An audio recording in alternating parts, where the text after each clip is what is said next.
Hello and a very good evening to you on this, our Friday night edition of The Nightshift, coming to you live from our studios here of StudioKerkyra in the beautiful village of Agismateus on the island of Corfu. And tonight I'm joined, as usual, with the crew, which tonight are...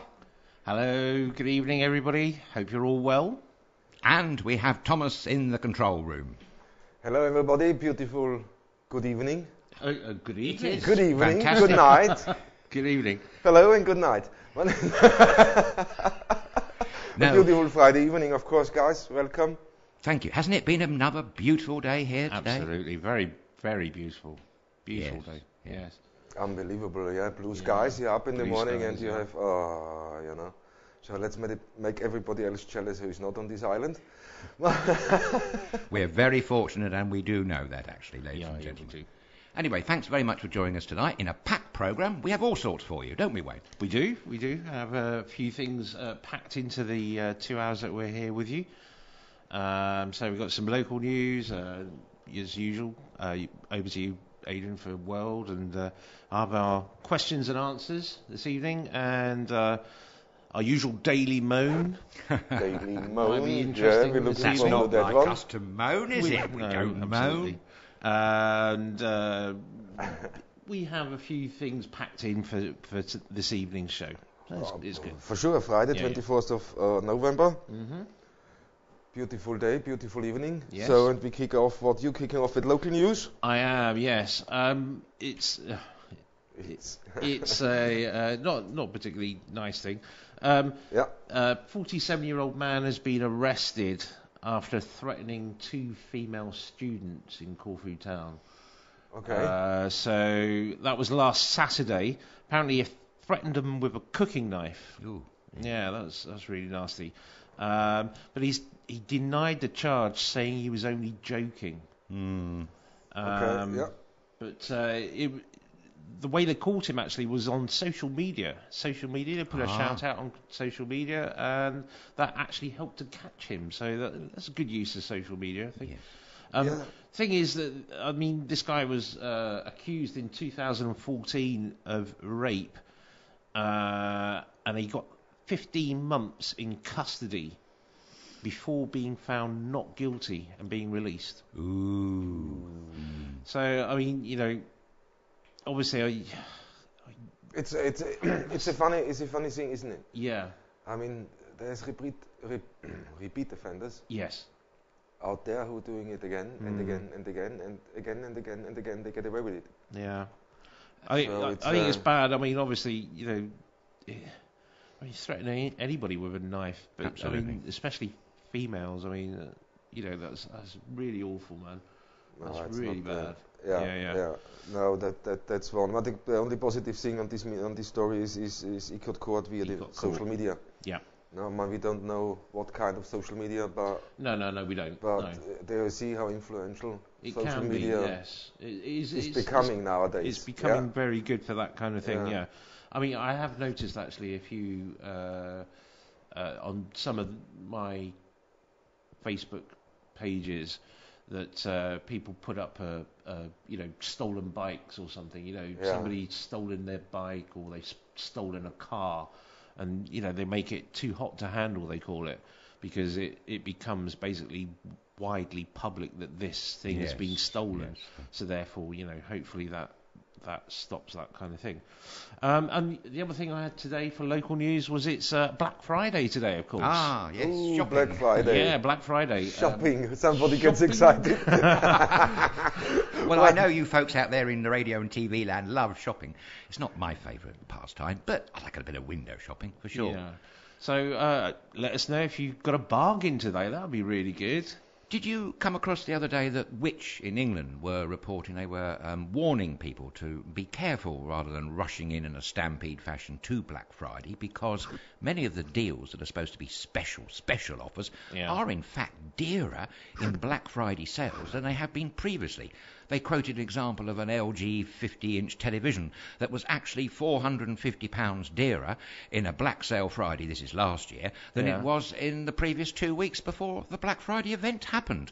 So which are saying to everybody, be careful. Don't be fooled by all the marketing just because it's Black Friday. Just have a look, a little bit careful. Well, that's interesting. I've never come across that before. I mean, that's true, so they say, according to which. They did a study of about 5 products, and the only one that sticks in my head is this LG television. Oh, really? Wow. Yes, which was £450 cheaper a few weeks before, which is extraordinary, of course, yes. That's strange, isn't it? I thought the whole thing was supposed to be a deal. But I think that maybe shows you the craftiness of certain retailers, perhaps. Is the last Friday of November, is that right? Yes, I think it seems to be the Friday after Thanksgiving in America, doesn't it? Right. I think it started in America, and it's it's always just after Thanksgiving, which was yesterday. Oh, okay. But why is it called Black Friday? Does anybody know? I just wanted to ask the same question. Why is it called Black Friday? There is an answer to that, but I can't off my head remember. I thought it was something to do with the fact that they used to have a sale. So when you go into the negative, you write in red. Yes. And then when you're in the positive, you write in black. So that therefore could it becomes, be. Not if you're Chinese, of course, because they have the reverse system. Oh, really? Yes, opposite, a rise is in red and a loss is in green. Yes. Oh, that's because it's the complete maybe opposite. Red is lucky. I think that might be, yes. China, like the pig. I'm surprised they don't have a load of pigs. Why? I don't know. They're just supposed to be lucky. But also 888, I believe, is also a lucky number. 8 is a number. Yes. So 8 is a lucky number. So they could have a red eight pig, and that would be really good, wouldn't it? Right. Okay. Fine. Just leave you pondering over that. Yes, all right. Okay. I'd love to know if anybody got a bargain today on Black Friday, especially in Corfu. That'd be really good.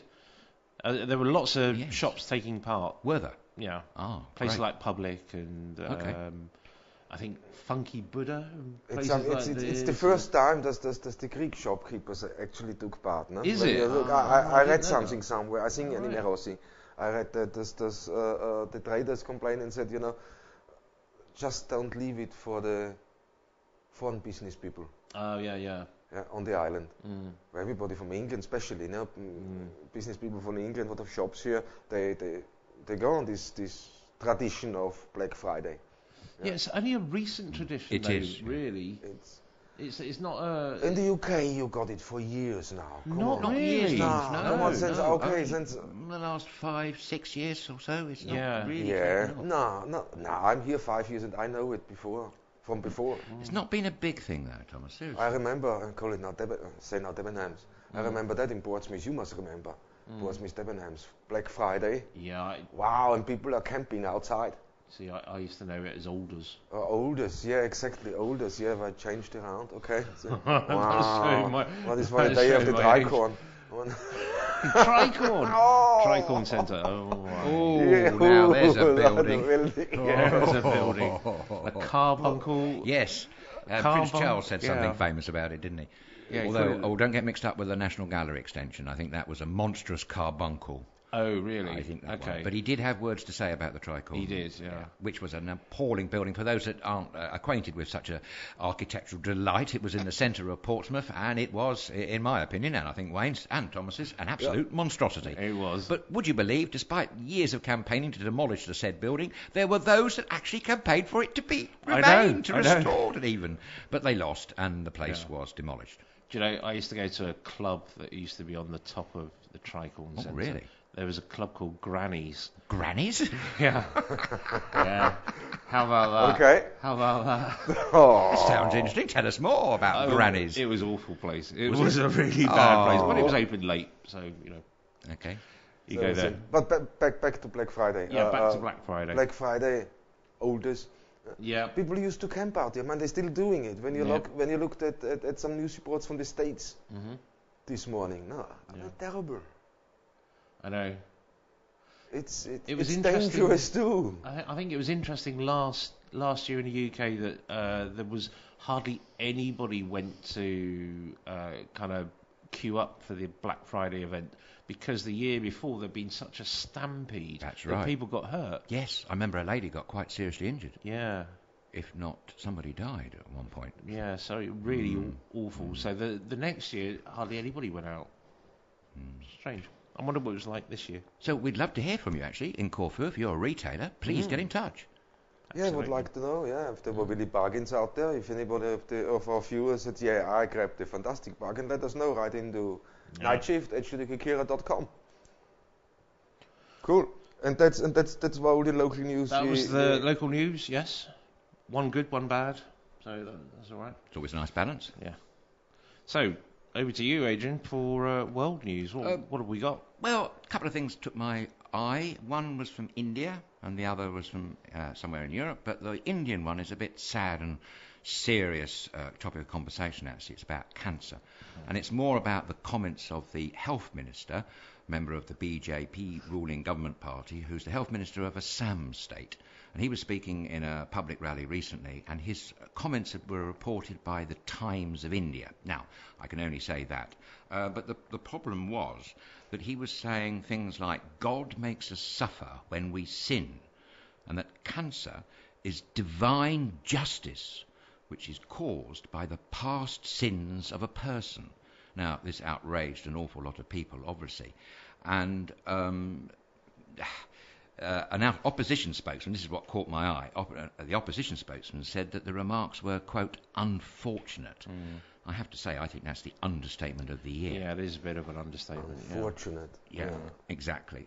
Cancer is the most appalling, aggressive, horrendous disease, as anyone who's had a relative or suffered from it themselves knows.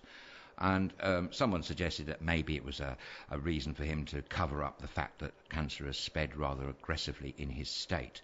In India, they're very concerned, actually, by cancer, because they reckon by 2020 it's going to increase by 25%, and at the moment only 12% of people are getting screened early enough for it to be treated.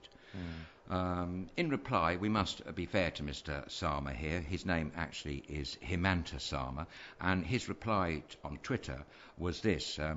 I argue that if we do not work sincerely next life, we might face karmic deficiency, and that may lead to sufferings. So I think he's actually suggesting that if we'd led a bad life, or indeed if our parents have done some terrible misdemeanour, we, the offspring, will suffer from some dreadful thing like cancer. I know there's a lot of people who would strongly disagree with that scenario, and I remember talking to a man some years ago in England who's a lecturer for the World Health Organization, and he travels around the world giving lectures for cancer, and he was telling me that in his professional expert opinion, 95, ready for this folks, stand by with the brandy for this figure, he reckons 95% of cancers are actually hereditary. They are in the genes. Really? That's his theory. We'd love to hear your theory on this subject, but I'm not making light of cancer. I have a personal interest in the subject. My mother died of cancer. She was riddled at the end. She did struggle with it for about 30 or 40 years. It is a terrible disease, and it has a dreadful effect on the person suffering and all those close to that person, the nearest and dearest and loved ones. Absolutely, yeah. So if you have any experience on this terrible subject, we would genuinely like to hear from you and share your experiences, and maybe if we can help to communicate any strands of hope and treatments for people, please let us know. Get in touch with us. Yeah. I'm sure we'll return to this subject again. But it was the fact that the opposition leader said that it was unfortunate caught my eye, because it's such a big thing. Yeah, I mean, what made it? I mean, that's quite a statement to make, isn't it? Really? It is, really. In a campaign rally. Yeah. In a campaign rally, he made that statement. Yeah. Why do you think cancer's becoming so prevalent in India? That's a good question. I mean, I don't know, but it certainly is. Or the reporting of cancer. I mean, we must always remember that medical techniques make tremendous strides, and the detections of cancer. It's like all sorts of things. When they get better detected, the numbers rise up. Of course, there could be another side to this, that you could argue that India, who's undergone a tremendous revolution in terms of its industrial output and its economic output, incredible over the last decade or so, maybe there is some sort of link between industrialization and cancers and modern living. I mean, I know the expert that I quoted earlier was saying it's genetic-based, but maybe more research is required as to get to the nitty-gritty of the causes of some of these appalling cancers. Yeah, that's terrible, yeah. So that was the rather tragic news from India. On a more lighter note, as it's Friday night and we like to let our hair down here at Studio I've got a lot of we hair to go let to down. Ooh La La, France, Ooh la la. Paris to be precise. Oh, what a beautiful romantic city. I know we just mentioned it last night when we were talking about the Louvre. Bonsoir, our French friends, by the way, if you're listening and tuning in. I hope you are. You'll like this one. In France, in Paris actually, they have opened at the beginning of November the first French naked restaurant, or a restaurant for nudists. Hey, what? Yes. Sorry. Well, the restaurant isn't naked, it's bricks and mortar and windows and everything else. But the guests, the diners, can go to this lovely restaurant, take off their clothes and eat in the nude. Should you want to. See, now I see problems there. I see problems straight away. I really do see problems. What? I mean, well... Okay, why does it make so much getting a difference soup- if you have clothes on or not when you have dinner? Yeah, I know, but if you get a soup in your lap, I mean, that's gonna hurt. That's a very good point. That's gonna hurt. Yes, they have to take their clothes off at the door, Right. and, most importantly, in case you're getting worried here, they have to leave their mobile phones at the door as well. So no sneaky pics. Well, it's not just There we that. It's where go, you're going to put your mobile phone anyway. Well, that's a very good question. Where are you going to keep it? It's a very good question. All right. The name of this fabulous eatery, not that I've been there, is called, rather surprisingly, Au Natural. I love that. That's brilliant. Oh, not too Natural. It's a good name, That's a isn't it? great It's name. a good name. That's yes. a very good And name. you'll also be pleased to know that the windows are covered, so there can be no peeping toms looking in. Okay. And you'll also may be relieved to know that the waiters and all the serving staff in the restaurant Are naked fully as well. No, there are no, they can't be. Oh no, it's against French law. French law stipulates that all the restaurateurs and the waiters and waitresses must be fully clothed at all times. Oh, okay. Okay. Oh. The, Go on. the proprietors. Sorry, go on. The proprietors here are part of the French naturist movement. Yes. And this is what it's really for. And they make the good point that in the summer months people can strip off and be a naturist wherever they want to be, within reason. Yeah. But in winter, there's not so many places for them to go. So the whole idea of this little eatery is all-round place for naturists to come together, huddle together or whatever, eat a jolly good meal. I did notice from the photographs that they were eating round a rather large table, so it's more like a banqueting kind of thing rather than intimate restaurant. But there was a teacher there amongst the clientele. She was quite keen to talk about it. I don't know what other walks of life the other people were from, but the quote that caught my eye was the one of the other guests at the table, and he said, "A clothed naturist is only thinking of one thing. How quickly can I strip off?" Which kind of amused me. Is that really all that's on their mind? Surely not. If not, we'd love to hear from you, the naturists. Come, bear us all. Bear all rather with us and let us know. Oh, my word. Oh, wow. But there is one small thing I should add, just in case you're worrying and wondering at home, or indeed here in the studio. Don't panic, everyone, because when everybody's finished eating and drinking and they leave their table placing, the covers of the seats are all changed. Just in case you were wondering. Yes. So that's another something thing. I didn't think of. No, So me neither. there we me go. neither. It's a restaurant for OCDs as well. Oh, okay. Anyway, bonsoir, our friends. Bon appetit.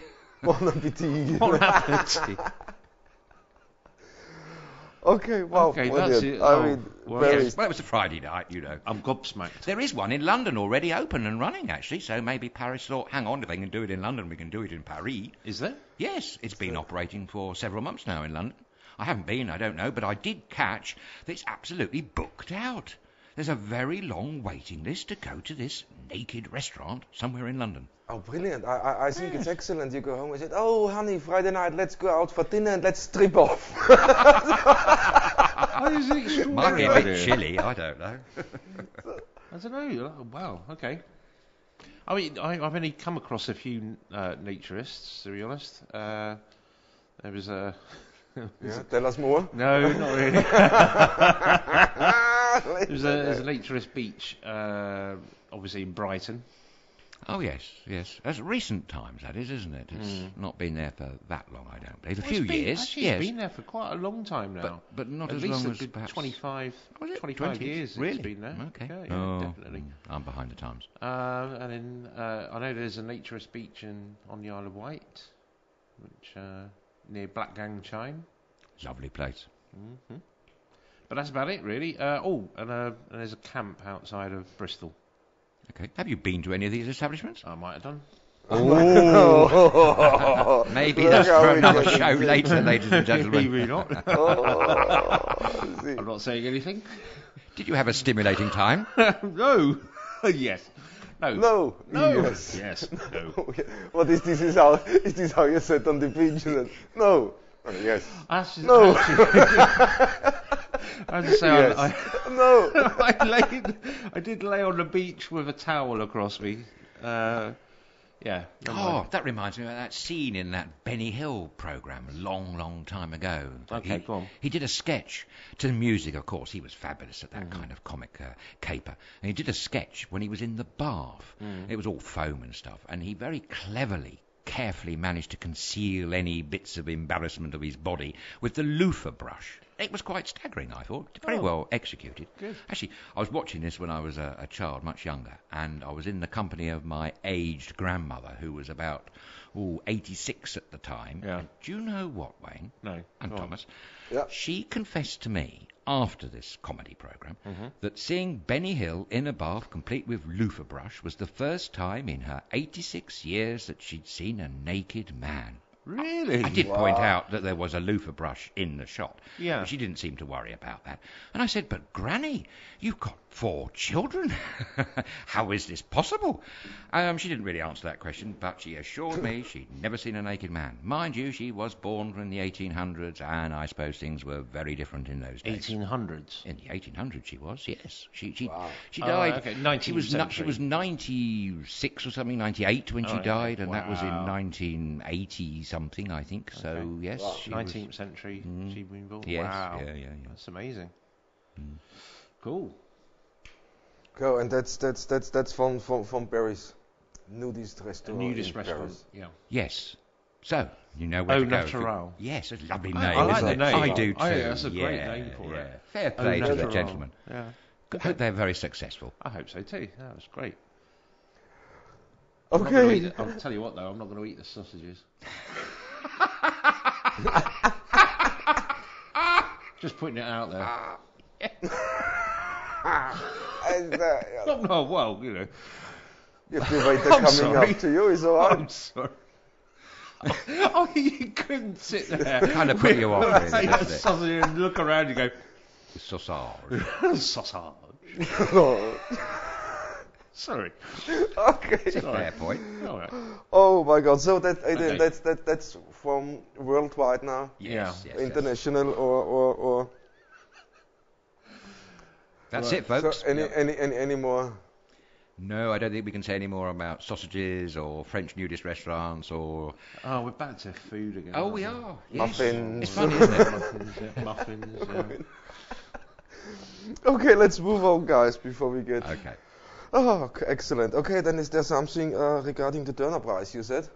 Oh, well, yes, it's following on from our last night's big topic. We were talking about the crazy prices in the art world, and we mentioned Yeah. $450 million for the Leonardo that was auctioned recently. Yeah, I'm still dizzy.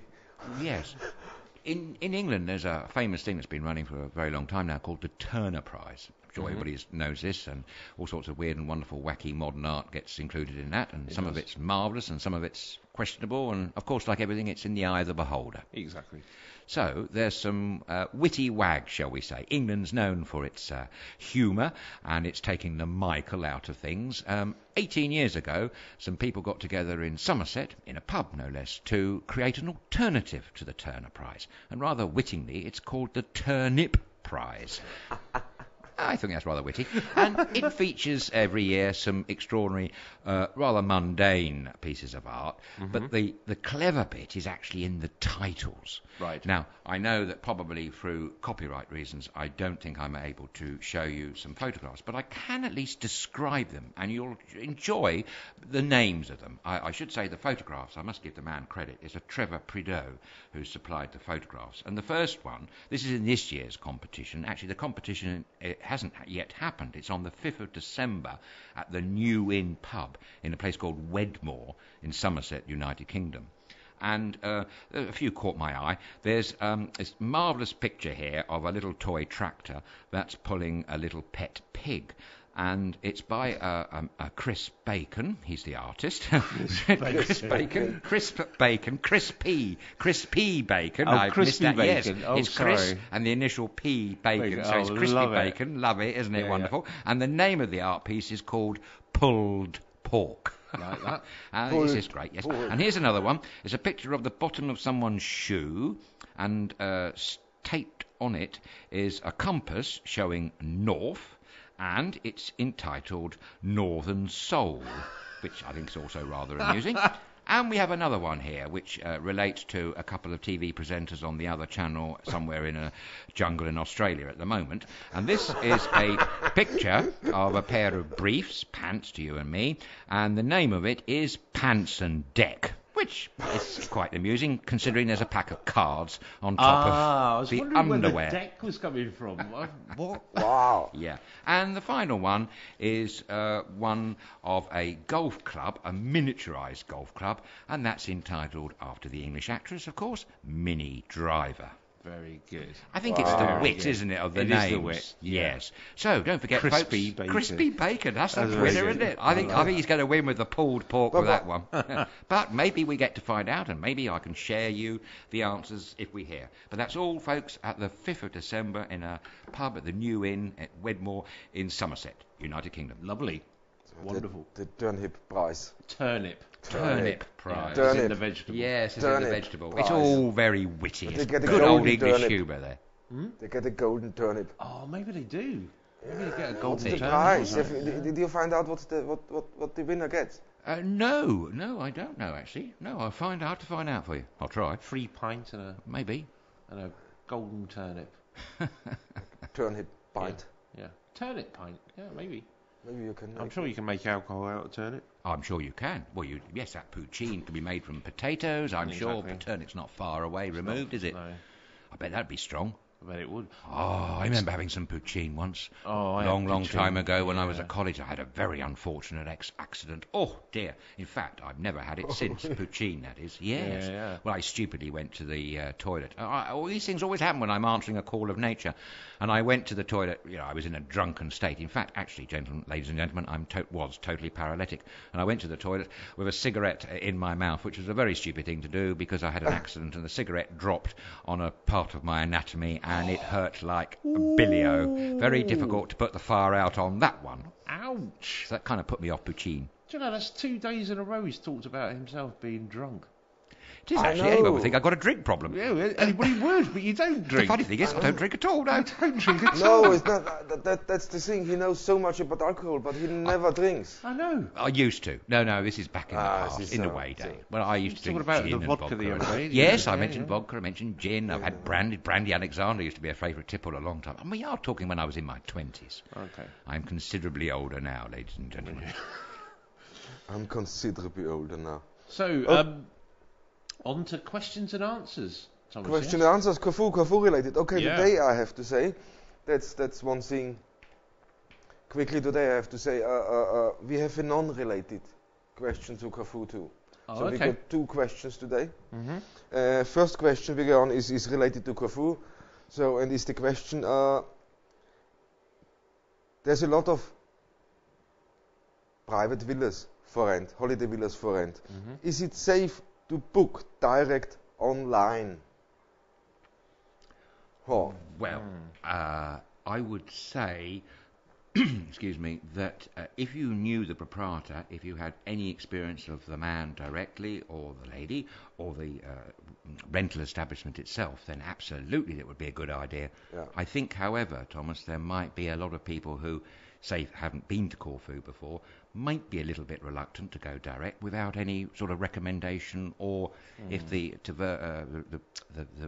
resident owner wasn't a member of, say, an accredited body, for instance. It's a bit like putting a pin in a map, isn't it? I think it's everywhere. It's not just for this island now. I think it's generally anywhere. Yeah. You book in Europe, you go on holiday, they offer you direct bookings through their own website. But I'm personally, okay, check it out, research a little bit, let's see some comments, maybe on their website, or search for that villa just in one of the search engines. If there is something negative, it will pop up. I was going to say, yes. I mean, usually there is that kind of thing, isn't there? You can usually check, you can cross-reference to other people that have been there maybe, or and see the comments. I mean, yeah. Also, maybe on recommendation of somebody else, perhaps maybe somebody else has recommended a website that you can do a direct booking through. I mean, from my experience, to be honest, now you see in the how old is this website? Yeah. I look how long are they online, how long are they doing that already.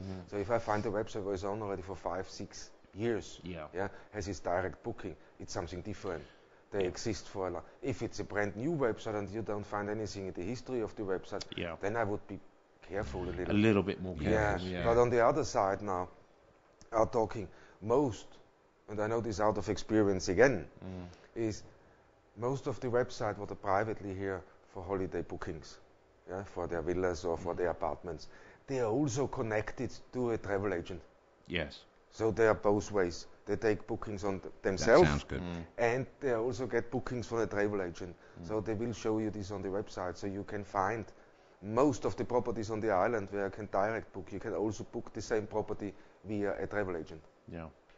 It's always a good idea to cross-reference and see if there's, as Thomas said, see how long the website's been going before you kind of book through Make a booking or something. Absolutely, definitely. But in theory, it sounds a good idea, doesn't it, to go direct to the hotelier?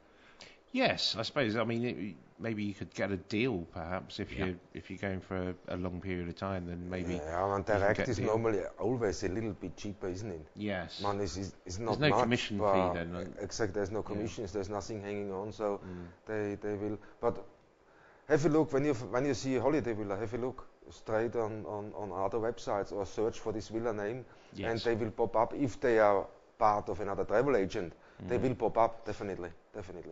Yeah. Cool. Well, we hope that answered your question. Yeah, I hope it scared you off for coming. No. Nah, it's a little adventure, isn't it? Yeah. Come on, it's a little bit of adventure. You go on holiday, you have a little bit of adventure. Take some risks. Yes. Yes. So hopefully nobody blames us next year. Okay, that's the first one. So is it safe booking online? I think it is. Nowadays. I think nowadays it's a lot safer than it used to be. Yes, probably. Yeah. Just do your homework and do your homework and look at it. Yeah. Also, I mean, sometimes it's a good idea to look at the site that's actually providing the how would you call it, the ratings? payment. How the payment is done. Yeah. Whether it's an established credit card checker and things secure. They quite. Yeah, there's quite a few of them around, but some of them are better than others, I think. Okay, I think we dealt with the first one. Very good. So keep them coming. If you have more questions, you can chat with us now, live chat on YouTube, or you send us an email to nightshift@StudioKerkyra.com. So let's move on to the next question, and that's von Corfu, von Greek. What makes me very happy. Oh, cool. Not related to the island, but he's thinking of going over Christmas to London. He's not sure about it. He heard so many friends who been. It is very exciting. It's very, it's Christmassy. But his question: is it really Christmassy? Oh. And if he goes, if he decides to go, he's there 4 days. 4 days London. What choice he has? What should he look at? What is viable doing time-wise? He's concerned about the time. Yes. Yeah. So that's quite a lot to pack into 4 days if you go into London. Do we know exactly when the 4 days are? Because over Christmas. Straight over Christmas. He's there 23rd, 24th, 25th, 26th, back on the 27th. Oh, wow. Right. So he's going to be missing the New Year's thing. Yeah, what's a shame, isn't it? Yeah, but he's getting there when? After Christmas, you say? No. No, he's 23rd of December here. 23rd, 24th, okay. 25th, what is 26th? 27th back. 27th back. So, 25th. Yes, London is a very vibrant city at all times. It's one of the greatest cities in the world. Of course, I'm biased because I originally come from London, but it is a fantastic place, ladies and gentlemen, and please go and visit. There is also a very large and long-standing Greek community in London, so maybe he might be able to hook up with some of his Greek compatriots. Maybe. The best advice I would give him would be to possibly go online, or, yes, he'd have to, I suppose, from here. Check out a publication called Time Out. Yes. Because in that publication, all the listings you should ever possibly want to know about what's happening in central London, or indeed the outskirts, is in that publication. It is, yeah. And for Christmas, I'm sure it'll be festooned with an extra special Christmas edition. London itself is beautifully decorated at Christmas, usually, normally, in the past when I've seen it has been. Regent Street and Oxford Street are renowned for their Christmas lights. But even around Westminster, it's just lovely. Yes, of course it is. Yeah. I don't know about bargains in shops in London, but you never know, he might get the odd one or two. But there is a good atmosphere at Christmas in London, what I can remember, and I'm sure he'll have a fantastic time. Of course, he is probably aware that travelling from Corfu at Christmas is a little bit tricky because at the moment we haven't got these proper scheduled services, although Aegean do run to London Heathrow via Athens, so you still have to go to Athens, but it is possible to get on a plane in Corfu Airport and with the same airline and arrive. I think he's already booked. He's already booked. Yeah, he's already booked. Right, I misread the question. I do apologize. Must be. He was thinking of. Oh, he's thinking going, of. and this is the dates. But just quick one now. Sorry, man. Just to have that. What he is more interested in here, I just saw that. Is 4 days. He wants to go sightseeing.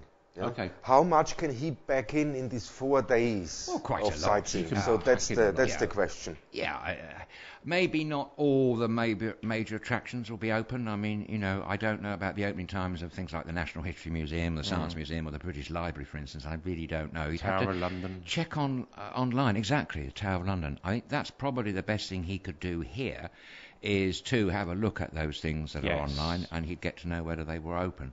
I'm absolutely positive that there will be some of them that will be open at some of the time. Maybe if he's never been to London before, a good old tour on a bus might be a good thing. Oh, they do the city sightseeing buses, yes, don't on they? a good old, the old Route Masters, the classic London classic bus. ones, yes. yes. They've got a new version of the Route Master now, which is a perfectly beautiful modern vehicle. But I have to say, ladies and gentlemen, it hasn't quite got the allure of the original Route Master. They're the ones with the poles at the back, and you used to come running. The platforms used to run on the platforms. A bit dangerous, actually, I have to say, but as a Londoner, great experience, Brilliant. I remember the old bus that went up to King's Cross, the 221 it was. Just a memory. Nice. Still running that service, by the way. But anyway, in 4 days, I would say he would see a lot of central London sites. Best thing he could do, narrow them down to the ones that he's really interested in. Throw some names. What is it? What is Trafalgar Square? Trafalgar Square every year is beautiful for the Christmas tree. You've got a beautiful Christmas tree, donated always every year by the Norwegians. And as I said before, London is festooned with Christmas decorations, mostly tasteful, I hasten to add. But I'm thinking about other attractions. We can't be sure whether they're open or closed, so the best thing he could do is to check online first. Yes. But what I can absolutely guarantee the gentleman, he will not be disappointed. He'll be able to see a lot of things. But I would suggest going, if you really want to get into a Christmassy atmosphere, I can't think of anywhere better to go than a toy shop. No, Hamleys. Hamleys, for instance. Yes. Hamleys is an amazing toy shop. It certainly is. I personally also go to Harrods. It's maybe not to buy anything. No, to have a look, yes. Although, actually, I did buy something. I bought a pencil just to get the bag. Did you? How cheap am I? Oh, Brilliant. Fortnum and Mason's is good as well. Fortnum and Mason, yeah. Full of food. Food, here we go again. Food. Yeah, but But very it's a big expensive part food. of Christmas food, isn't it? Yes, of course, I yes. think when you go through London, you see a lot. I mean, Chinatown. Yeah. Why not go into Chinatown a little Chinatown, yeah. bit? there's- Then what is Covent Garden? Covent Garden, yeah, well, that's just around the corner, really, from Leicester Chinatown. Square. China- off exactly. Leicester Square. It's not this far to walk, so isn't it no. Piccadilly? See, now that's It's what not I far find away. extraordinary about some people that travel around London. They go, oh, I need to get on the underground. Actually, do you know, sometimes it's actually quicker just to walk. That's a good point. Yeah. It is just actually quicker, rather than going on the underground and you go, where am I going? I'm going from Oxford Circus, say, to Tottenham Court Road. And you go, okay. Yeah, I mean, it's just like, some people will get on the underground just to do that journey, where actually, you know, what you do is just walk the distance. It's a lot easier. That's very true, actually, Wayne. Although, to be honest, you can't go to London without going on the underground. No, because it's such a unique experience. It is. I mean, yeah. every great Nobody city. talks to each other. No, well, that's true. If anybody talks, It's Yes, that's very true. But it's still a great experience. To me, it is anyway. Yes. You know, when you go down those first steps, you can get that smell. It's that air. It's quite unique to the London Tube, they call it. It which is. rather affectionate. Yeah. But most cities have their great metro systems and underground railway systems, and I've been on many of them around the world. Well, not all of them, but many, and they're great. But I love London Underground, and it's got a unique map as well. Marvellous, isn't it? It the is. old bottle shape. Yeah. One thing I would add, now's a good time to go to Piccadilly Circus because it's been closed, all the lights have been taken down, and now they've got some of the highest illuminated signs anywhere in the world. Wow. Yes, so it's worth going to see So Piccadilly Circus. So this gentleman, he must make a trip to Piccadilly Circus and Trafalgar Square, because he'll get the fabulous Norwegian decorated Christmas tree in Trafalgar Square, and he'll get the fabulous new lights at Piccadilly Circus. Oh, lovely. And that won't cost much. No. Good. Anywhere else to go in Anywhere's wonderful, you know, to have a romantic walk down by the Thames is jolly, guys. Kew Gardens is always Kew Gardens is excellent. I don't know its opening times. I don't think to check online, but Kew Gardens is definitely worth a visit. Although it's a little bit out from central London, but no problem. Not a problem. Network Rail will get you there, I'm sure. So he should keep it a little bit more central Central, London, maybe. and there's more than enough definitely to see for central. him. Oh, there's more than I mean, enough. Tower Bridge at Christmas is beautiful. Tower Bridge, yeah. To be honest, I mean, London does a very good Christmas. Yeah, It does. I mean, the Eye as well. That gets yes, decorated as well, absolutely, doesn't it? Yes, And- that's good. And there's all the dungeons, no? Yep. Are you thinking of Madame Tussauds? Yeah, not far away from Madame Tussauds, there's another There's attraction. quite a few, Thomas, dungeons. Yeah, that have opened dungeon up. thing, they There's organized a it, London a London dungeon, Yeah. and that's with volunteers reacting scenes. Yeah. It's probably worth. That's not It's Christmassy something- though, is it? Really? Oh, but well, it brings you back a little bit, you know. Less so Santas in there, maybe. in his grotto. In the grotto. Yeah, no, Maybe no. put a grotto in They the had, dungeon. they had Christmas too, man. Yeah. Apart from that poor Santa who's working in Lapland on Boxing Day that we were talking about the other night. Poor man. Yeah. Anyway, Santa. yes, go to London. You'll have a wonderful time, sir. You will. Absolutely. Beautiful Yeah. city. Yeah. That's all what we can give him. So far, okay, cool. No, it's brilliant. I think it's fine. Yeah, London is really go there. Don't think a lot around. Go there. There's a lot of documentation anyway. Yes. When you go, it's very well organized. I believe. Yes, very well organised, yeah. Okay, that were 2 questions today. That's it. Yeah. Yeah. One Corfu related, the other one not. But London related. I think this is beautiful. And especially you said about the Greek community in London. Maybe we Yes. can Yes. close up there a little Yes. bit and see how the Greek community celebrates Christmas in London. Yes. Oh, I'm sure they do quite a lot. Yes, absolutely. I knew a few Greek people when I was living in London. I got to know a Greek Cypriot lady who was my next door neighbour. This is when I lived in Ealing, sometime in the 90s, mid-90s I think it was. And she became very friendly with me, partly because I had this little flat, a bedsit it was, a bit miserable, but I was happy because I was in London, it didn't matter. And I just happened to spy out the window one night when some crazy driver went down the road and unfortunately hit this lady's car. I happened to know it was the lady's car. And she was distraught because it was a kind of hit and run. She had no record as to who hit her car, but I had made a note of this registration number. So I passed it to her under her door, and this lady was so happy. She got her car insurance paid out, and everything was hunky-dory. Good. So, very nice people, the Greeks. Brilliant. Excellent. Okay, and here's just the next question. This is chat coming in quickly. Okay. For the next question. And that is regarding it, where we just spoke about Christmas in London, Christmas market in London. There is a question about the Corfu Town Christmas market. Last year, somebody heard there was a Christmas market. Do we know how it was? And secondly, will there be another one this year? We'd have to find out on that second point. I vaguely seem to remember there was, Thomas. I seem to remember talk about it. Definitely, people were talking last year. We didn't go in, so I don't have an idea. Well, look, no we'll make a point. But it was somewhere near Liston, I believe. Right. Okay.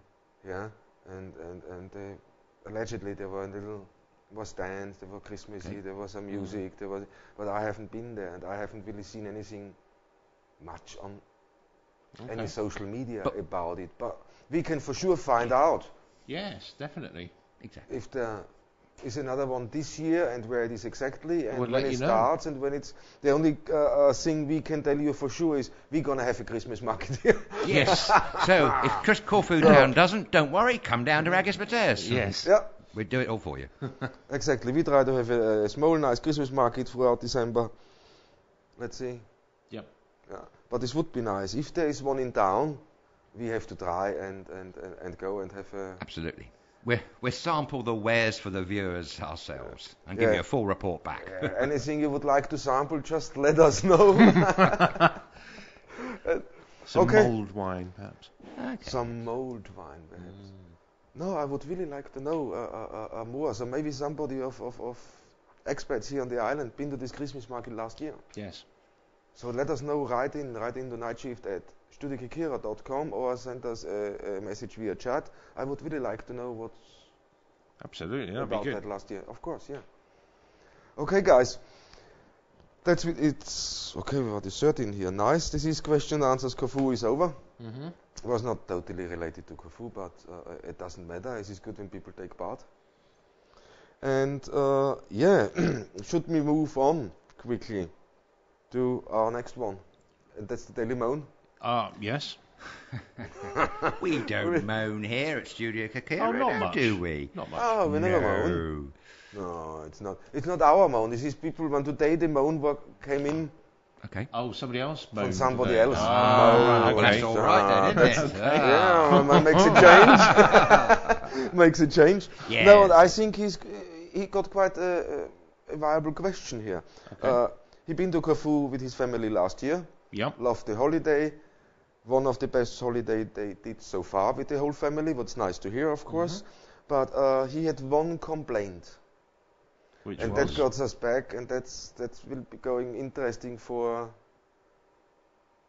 the tourism conference. Oh, okay. Well, this example is not in his papers. No, yeah? okay, go on then. And he logged on. He hooked onto that and said, "This is because we spoke about the tourism conference." Oh, yes. He came out and said, "Okay, an idea for these guys instead of trying to get figures together." Okay.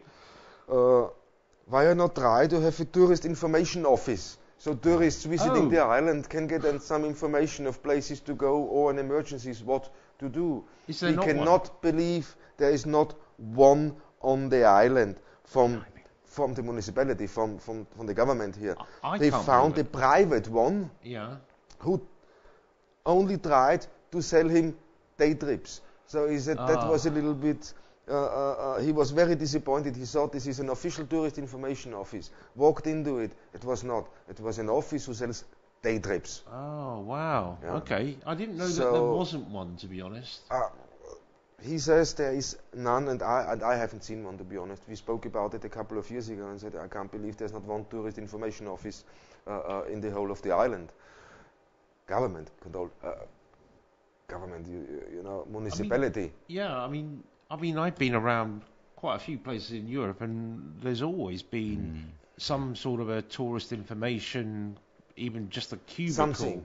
Yeah. Even just like a single person in like a little Phone box type in thing. like a little phone box type thing. Yeah, I mean, there's always been somebody that's you can somewhere that you can go and get information if you're new to the city or the country. Yeah, so I find that very odd. Yes, Thomas, that is. I find it very strange. No, I know for a fact there is none. Okay. There is a there is a cabin near the obelisk. When you go up the road to San Rocco, there was a cabin for tourist information. This one disappeared. It disappeared 3 years ago. But actively, I asked somebody, beginning was 2013 around, about tourist information, and they said, no, it's nothing. After the recession, when the recession hit, the recession, they had to let go so much, the council itself now, and Corfu, they had to cut back on so many things, and sadly enough, this was one of the things they had to cut back. Okay.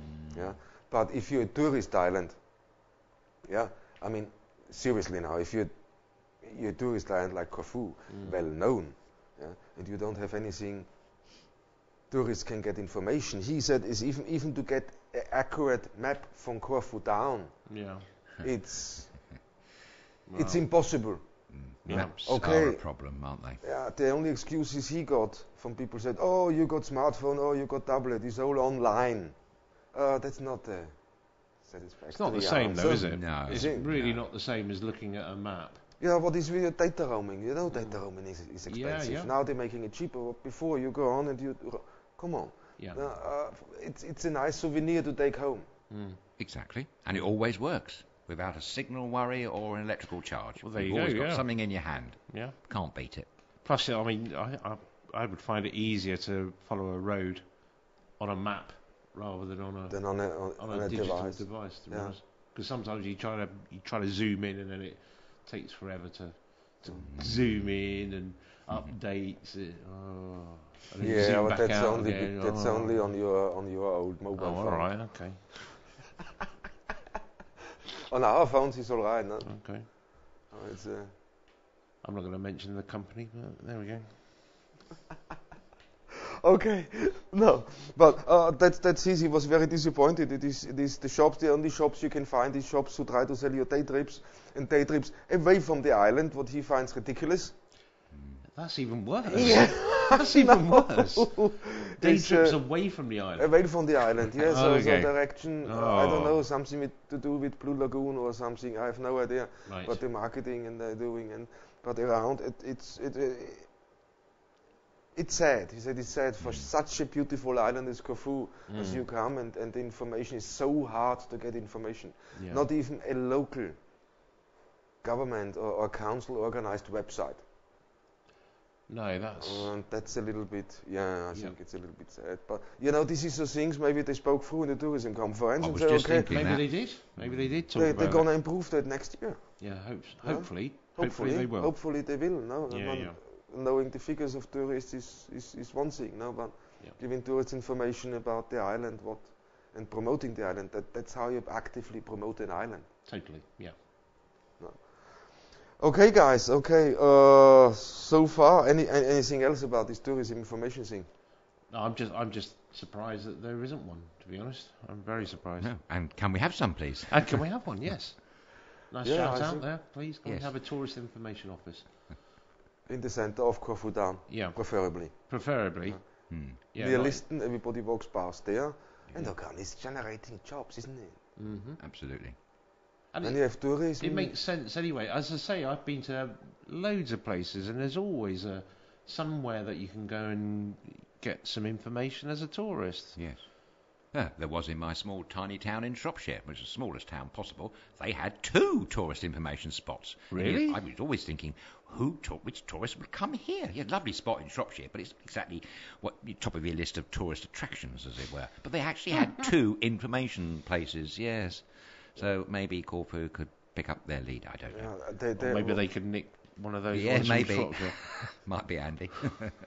I've got a shed Just in gotta Shropshire. pick it up. I'll bring that along with me. Oh, your famous shed. Excellent. Yes, I won't mention the name of the shed again because I got into trouble last time. But it's a shed that begins with an S.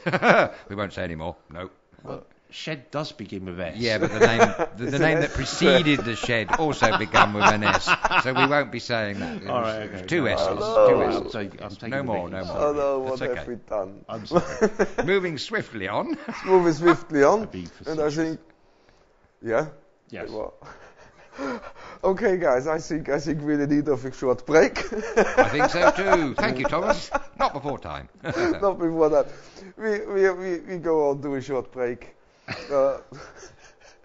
We talked about his shed again. I can't believe we talked about your shed again. Well, it's all right, but why not? You know? 2 sheds, Adrian. 2 sheds, Adrian.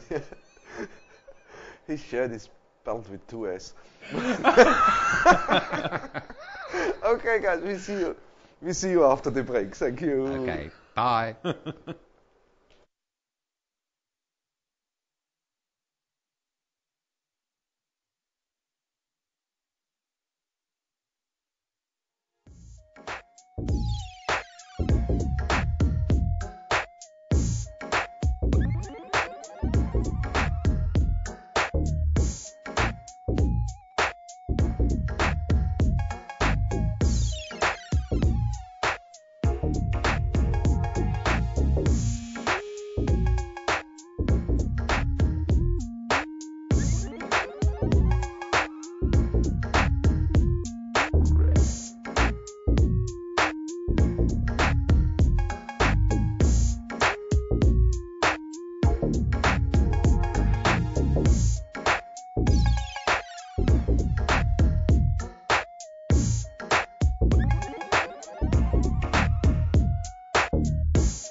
And here we go. Thank you. Welcome back. We had a short break. So if everybody is wondering what we do in the short break, we always send Wayne quickly out to make us some coffee. So Wayne, thank you. That's all right. Thank you very much, Wayne. You're welcome. It's fantastic. Excuse me while I'll have a slurp. Yeah, please slurp away. So it's Friday, the 24th of November, close to Christmas. So everybody happy Friday, Saturday, Sunday off. Yes. Way, bravo. Friday night. And Friday night on. Okay, and we move on. And we move on to one of our favorite parts. Mm-hmm. Yeah, we like that because it's our animal corner. So, and today I have something special for you guys. So if you take a quick look. And here he comes. Oh, I like the name. Oh, it's Donald. Yeah, we spoke about Donald, hugging Donald Trump a couple of days ago. The dog Donald Trump. But yeah, I saw him again today. What a lovely little bugger he is. But here we Donald Trump. Yeah. Panagiotis' dog. Lovely little boy. But here, let's go on to Donald. Donald is approximately 8 months old, and he's a male. So I'm just looking now quickly, because there's a whole. Donald was left outside the care shelter one night without any food or water. So they say he's about 8 months old now, and he's such a happy and cuddly dog. He looks a very cuddly dog. Oh, he's beautiful. He's beautiful. He's got nice happy ears. face. Yeah, the ears. Look. And he's in good condition, doesn't he? He looks very. Yeah, no, it's his care, the Corfu Animal Rescue Establishment. It's called Care. So if you want to get in contact and give this lovely dog Donald a home, go to www.carecorfu.com or give them a ring. If you call internationally, it's 0030 for Greece and then 69720721155. Number again is 69720721155. Okay, that's Donald. Age 8 months, he's really cute, isn't he? He is very cute, actually. Oh, and He's a very cute dog. Yeah, man, log on to the website. It's www.carecorfu.com. They have on the help how to help. Click on the button. As soon as you click on the button, there's dogs need a home or fostering. Yeah, and they have also happy tales on there. So success stories where they fostered or where they rescued dogs or cats and found a fantastic forever home. That would be good. Oh yeah, no, he's gorgeous. Don't you think it's strange, Thomas, that in the last week we've known 2 dogs called Donald? I know. Do you think there's a connection, some reason for this? Maybe. No idea, man. Maybe it is to do with Donald Trump. Maybe. I don't know. People just named it Donald. No? Or why do you call your dog Donald? I don't know. Donald dog. I suppose it has a ring, perhaps. Donald dog. Donald dog. Don dog. Not quite the same. See, I still want to say no. Well, I want to say duck. Really? Yes. It seems more logical, doesn't it? Yeah. I know, but it's probably because it's been ingrained into your head. Psyche, yes. You know? Yeah. So let's hope Donald will find a nice, happy home. Every time I look at Donald Trump, I think Donald Duck. Donald Duck. Really?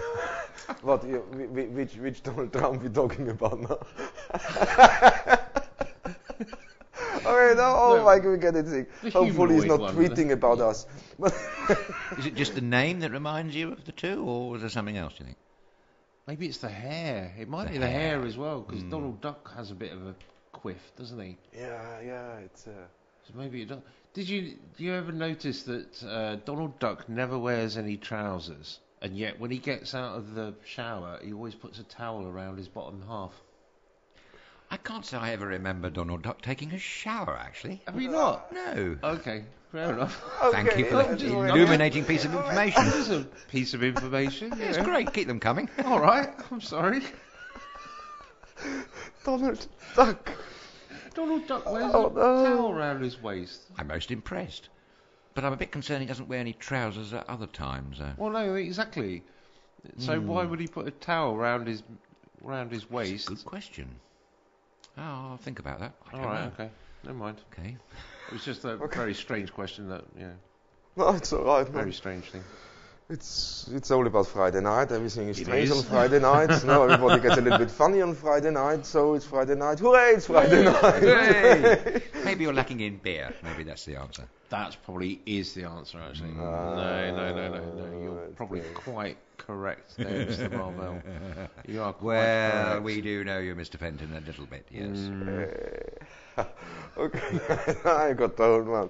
But okay, that's so far. That's one animal thing. Should I call him up again quickly so we can have a look at him quick? Yeah. Well, he's a beauty, isn't he? Oh, so, yes. Look Lovely at that. tongue. Impressive tongue, hasn't he? Yeah. The whole face is lovely. I think The marking in actually, his face, beautiful He markings. has a very cute face. Yeah, and very cuddly. They say it's very cuddly. It's a happy and cuddly dog. And mind you, I got happy and cuddly dogs. I know. And one is nearly 40 kilos. So Oh, is that lucky? it's lucky. Yeah, lucky. But okay, cool. So Donald, approximately 8 months old, got left outside the shelter with no food, no water.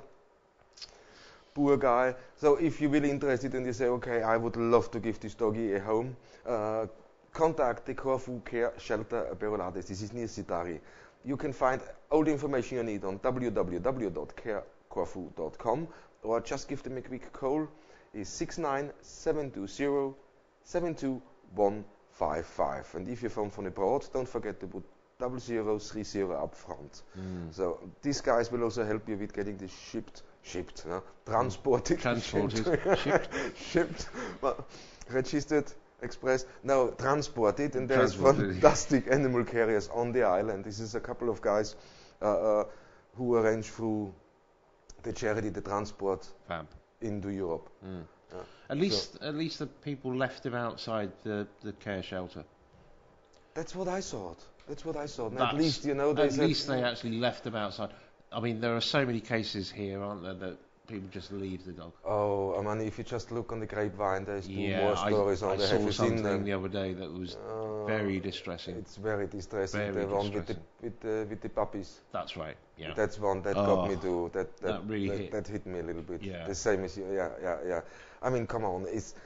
You got a dog. The dog falls pregnant. You get puppies. Bam. So what the person did is just let it out somewhere on the roadside. They tied it up. But so funny that the puppies she couldn't take care of the puppies would run around, and they put a blanket in a plastic bag next to it. So how can you put a blanket into a plastic bag? Do you think the dog is taking it out himself? I mean, somebody comment on that. They did. Wow. Yeah. It was the fact that the dog actually, there was no room for the dog to move. Nothing. And collect the puppies back, so the puppies were just running. Oh, so sad. I know. Yeah. I know. Very sad. Very sad. And what upsets me most on that, not Greeks who done that. Yeah, No, I have to Greeks, highlight it now every time. It's not Greek people who done that. No. That's a foreigners who lived here, couldn't cope with it, and then just get rid like that. I mean, there's so many animal shelters on this island. Yeah. There's the Ark. They really have a good presence. They have in their own shop in Corfu Town. If you contact them, they will help you. Yep. No question. They all love animals. They all there's a lot of people who put animals ahead of them. Yes. So what I find excellent. This is devoting yourself to a good cause. Yep. So there's really no excuse of doing that. No, none at all. None at all, and that's okay. So let's hopeful. Let's be hopeful and see if Donald gets a home, a forever home. Donald That gets a would home, be yeah. excellent, guys.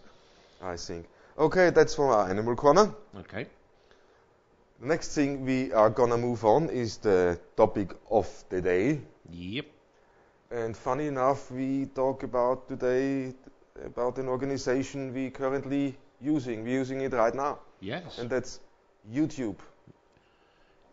But there was a specific thing that we were going to talk about, wasn't there? I thought. Yeah, from YouTube. The three biggest three huge advertisers today pulled out of YouTube. Yeah, because of posts on YouTube, videos on YouTube of children. And the most terrible thing, everybody is in the news at the moment. It's BBC News. You go on, you can see it. The most terrible thing is that there is pedophiles on there commenting in a really bad way. I mean, we all three watched the report today, We did. so we all three know what it is about. Yeah. And and more or less the media is ripping on YouTube nicely at the moment. To me, this is a new phenomenon. I hadn't been aware of this until you enlightened me tonight about it. What surprised me was that children younger than 13 were able to have these profiles on YouTube. I thought there was sort of a higher minimum age, really. No. The minimum age to have a YouTube account is 13. 13. 13. Maybe that should be looked at to being raised more in keeping with the age of consent and smoking and joining the army, perhaps 16, possibly. Well, to be honest, I feel that it's wrong for these people to be making comments like that at all. Well, yes, of course. Full stop. But I mean, it doesn't matter children, whether the children are, what the age the children are. The fact that these people are making comments and almost getting away with it because they were saying that these things weren't being flagged up quick enough. Yeah. What it was about, these things were flagged up, Yeah. but it wasn't dealt with Exactly. quick enough. The YouTube didn't respond quick enough That's right. to got these messages off. Yeah. So it will dig at YouTube. Yes, you Yeah, showed us so- that there were about 25 films and they'd only pulled 2 and it was leaving 23 still leaving on Comments. the site. Comments. Oh, I not beg the your pardon, films. Not the films. Not the Oh, films. I'm sorry, I Comments. misunderstood. Films are perfectly innocent and just children being themselves. and Just children being children. just being normal. exactly, and then these people are leaving comments that are suggestive towards the children. Really? which I is, mean, Well, yes, it is. really? And the fact that they think that they're going to get away with it as well. that's the next thing. What is They're disturbing? hiding it is, behind the they're hiding- profile. Exactly. That's exactly what they're doing. They're hiding behind the profile. So YouTube got criticized. Why did it take you so long to take this off? As soon as BBC approached YouTube, they were instantly gone. These 23, Yes. Oh, I the misunderstood. remaining 23 cases. So yeah? they were flagged up by the moderators. Yes, exactly. Moderators, because people monitor YouTube all the time to make sure that there's no inappropriate material or anything like Even that. volunteer Yeah, exactly. moderators. And the moderators flagged these 25 comments, or yeah. yeah. They and flagged only 2 of them actually got dealt with. 25 posts. Out of 25 posts, only 2 got dealt 2 with. got dealt with not straight away, but quicker. Within 12 hours they got within dealt 12 with. hours, and the other 23 were left. And then, as you say, as soon as the BBC reporter contacted them, then straight away it was dealt with. Why couldn't they have done that before? Well, that's a very good question. I would like to... Yes, exactly. Why? I mean, but they've got a history of this, haven't they? Because I read on another subject, but still sticking with YouTube, that they were still publishing the manual of how to make a bomb, exactly the one that the Manchester bomber used to destroy the arena bombing in Manchester a few months back. That was still online 2 weeks or more after the atrocity. I don't understand why that was. So maybe YouTube do need to look at a little bit more of their internal processes. Just let me ask a question, though.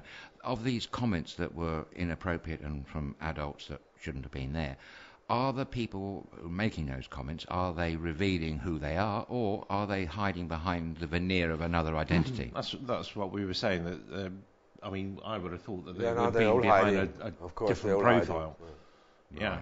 Okay, so they're not... they are pretending to be someone or a younger person than they actually are. No, not necessarily. No, Not not necessarily. Okay. They what they're doing, they're just commenting. They have really, really bad comments. Yeah. Yeah, I mean, okay, it's now 11 o'clock at night, but they told kids to take their clothes off. Yeah. Oh, the government, this is innocent kids who make the... it is...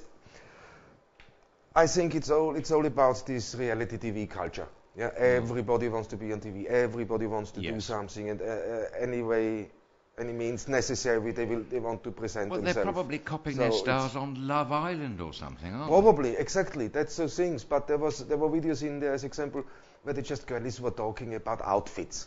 Yeah. Okay. You know, they were, just Yeah, talking I've got about outfits and I've then got a new top, or got a new, Exactly, that kind of and- thing. And then these guys were all, I say guys, I mean, but probably, probably. But yeah, just making comments about, taking their clothes off. But really, just endorsing, really, even gone so far to send them their mobile number. Oh, give me a call, let's meet. And so when you read through the report a little bit, it's quite horrifying. It is horrifying. It is completely horrifying. Maybe there's a call here for, I hate to say it sounds like an old fogey here, but maybe there is a call for parents to be extra vigilant. I know this isn't possible 24 hours every day, but maybe they should be looking if their child's got a private YouTube account. I mean, Yes. is something a little bit out of the ordinary, I would have thought. Maybe they need to monitor these things, police them a little bit better. I did notice that there was a guy from the NSPCC, excuse me, who said, if any parents have any concerns, then contact the NSPCC, and they will give them some guidelines of how to deal with. That these sounds kind of very things. responsible. Very responsible. So Yeah, he made a comment there, didn't he? That he said, okay, our parents should sit down and talk. But you ask them when they come home from school, oh, how was school? What went on? So they should go more involved and say, what are you doing on the internet? What are you watching? Tell me a little bit. So that's what he said. But I mean, yes. I don't know if this is sound advice. No, Making it now the problems of the parents. You know Well, what I mean? no. That sounded to me like he goes over and says, okay, the parents have to take more responsibility. Well, I think they should in a way, Thomas, because up to 16 in England, it is their responsibility. Of course, yeah, but Legally so. it is, and also, I mean, to know what your child is actually looking at on definitely important. on the internet, because everything is really readily available. Yes. Everything is pretty much readily available now. I mean, even falsifying your age online is such an easy thing to do. Yeah. People do that a lot, don't they? I know people that have done it. So to falsify to get yourself an account for some of these social media apps, right, yeah. you can just falsify it. So there should be guidelines, and there should be barriers. But who should put these guidelines into effect? That's the question now, because everybody is criticizing everyone. Yes, in that, yeah? I know. Okay, they're having a go at YouTube. Oh, you have to do this, you have to do this. Yeah. Okay, the guy's making lots of money. There's no question. We use the system. Of course we do. But come on, I have not heard any comment from anyone today on the BBC. What comes close to a solution? Yeah, I think the solution nothing is moaning, oh, we have to talk to them strong, and we have to talk to YouTube, saying, oh my God, the guy's doing enough, but what is with the little support? No, So I don't understand, agreed. there's all this criticism going on YouTube, and YouTube gets put down, and YouTube gets saying, there's other social media outlets out there who have the same problem. Yes, they do. Yeah, and there they said, okay, they claimed that the reporting system doesn't work. YouTube said, no, it's not true, it works. I think it's just the sheer mass. Yes, I think you're right. Of seeing, and now trying to control the internet. They try to make this a YouTube problem. What is clear in my eyes, it's a government problem, and not an individual company now. Okay, people say, oh, they make money, they should control it. Yeah, of course, I agree, and they try. When you see some press releases from YouTube, they try, but YouTube did not give a statement, and I'm not surprised. No. To be honest, I'm not surprised, and the one reason I'm not surprised about it is because any statement they given in the past, how quick politicians grab that, or the news grabs that and turns that around. I mean, it's scary. How can you have a basis of discussion with companies when there's only finger pointing? Yeah. I think it's a very complicated subject that, you know... What one company cannot solve. No. So they have to all collaborate together and find a common base. But the government should take charge there a little bit, and they don't. They're only complaining. Yeah, it is. Oh, we will force them. They say, well, who do you want to force? Just when I heard it, we will force them to get their act together. They trying. I think the adults that made the comments should take responsibility. Yeah. That's the thing. I mean, you know, as a responsible adult, you shouldn't be making comments like that, full stop. This is the people they should go after. That's what I mean, that the government should start controlling the internet. Not heavily, but there should be. I mean, listen. It's the same with the mobile phones in England. Yeah, I just throw this in now. It's the same with the mobile phones. You can, first internet you can use. Yeah. You don't need to use your own name, not even your own address. That's right. Yeah? You can open accounts on that. No? But the same thing now in England, is with the mobile phones.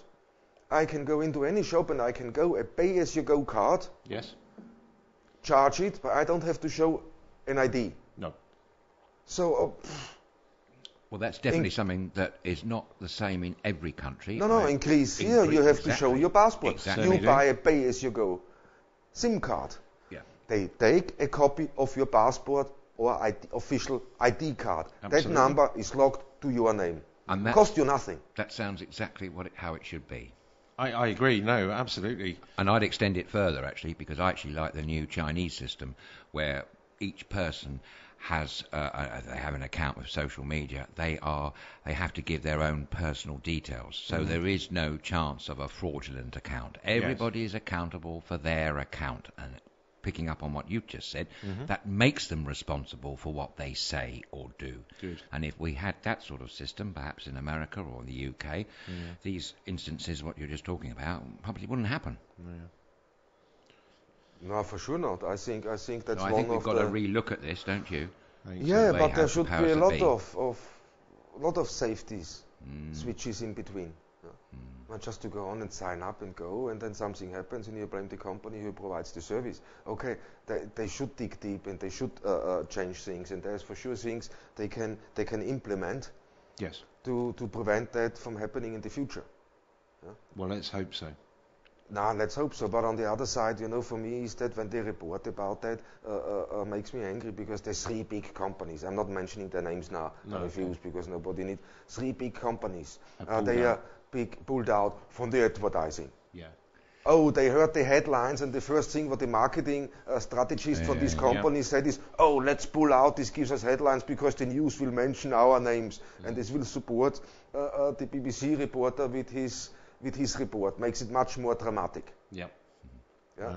My God, you know what, my personal opinion now, I'm one of these big companies, and I decide to spend my budget on marketing, some of it with YouTube. As soon as there's a little thing going on, bam, they jump off and they run away. Yeah. That's the problem we have in business nowadays. When there's 2 companies or 2 businesses cooperating together, there's a little hiccup. I call this a hiccup. Okay, this is a bad hiccup, but this is a hiccup. Yeah? And as soon as there's a hiccup, there's like rats leaving the sinking ship. Instead of saying, okay, guys, we international billion-dollar, some of them now, companies, we advertise with you, so maybe we can start a campaign together to prevent that. Maybe we as company, we can help. Yeah. Our marketing money can go have a dog. Yeah. But not just running off and then blaming and saying, oh, you're not getting any more money. No. A few weeks ago, there was a thing in the news about YouTube, a similar subject, wasn't there? There were a lot of companies complaining about their names and their adverts being shown before extremist videos from IS, for instance. Oh, okay. Yeah. I don't quite know. It's the same with that. It's the same. Their adverts were shown on these children's videos before, and then there were bad comments in there. That's what the concern of this big company was now. So, but in end effect, then everybody turns around, tells off, but nobody comes with a viable solution or with an idea and approaches and said, guys, you know what, I have an idea here, maybe let's sit down together, let's talk, maybe we as company would advertise with you, we can help you. Let's start a campaign together. Yes. Let's develop something together.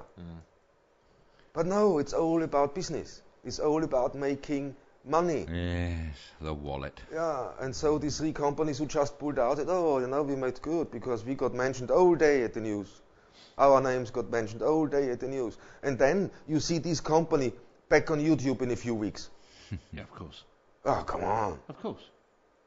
Well, that's where all the advertising is. I mean, I read in some recently released figures that in the last economic quarter, Facebook took in over $10 billion in advertising revenue. Yep. That's a staggering amount. Unbelievable high. Wow, 10 billion. 10 billion in 3 months, Thomas. Yeah. Dollars, that is. Dollars.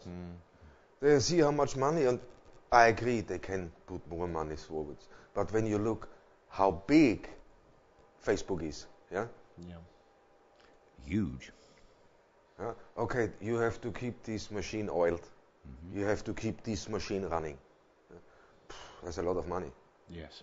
So when you look in the end of the day, you know, these 10 billion they made, I don't want to know how much they spend again. No, sure. And not by all YouTube profit, is of the course same. not, Of no. course, it's not all profit. No. But I'm just. And I think you're also highlighting the enormous task for companies like YouTube. If imagine every child has their own YouTube account and there's all the other accounts around the world from extremist videos, I mean, they'd end up having to employ, well, I don't know, hundreds of thousands of people, surely. Unless they're using AI. I do believe that they're using a little bit more They're AI. using. I mean, I know as soon as that's funny. As soon as I play a song here now, yeah, what is copyright protected, Yes. yeah, boom, they're switching us off instantly. Yes. I mean, you know, it's the question. Okay, there you can do it. Yeah, but there, the system to cope with them is easier to program. Yeah. Man, they have something what detects bad language. Right, they have yes. something thing. But you know, put this into to something what the systems, the artificial intelligence, what we're talking now, realizes. They realizes the words. Realize, oh, that shouldn't be. This is nasty and this, no. But it can't see the context in what it was written, to who it was written. You know, it's the age. When you lie, most of the kids lie about their age. Oh, sure, yes. And also... So how should this system work? When this girl writes in, she is 12 years old, is the case, she's 12 years old, but on her profile she's 19. Yeah. Oh. So the system, the automatic system, of course sees, oh, she's 19, somebody said something, sexual nature to her, okay, she's 19, she can cope. If she doesn't like it, she can report it or block that person. Yes. Simple. That's it. Yeah.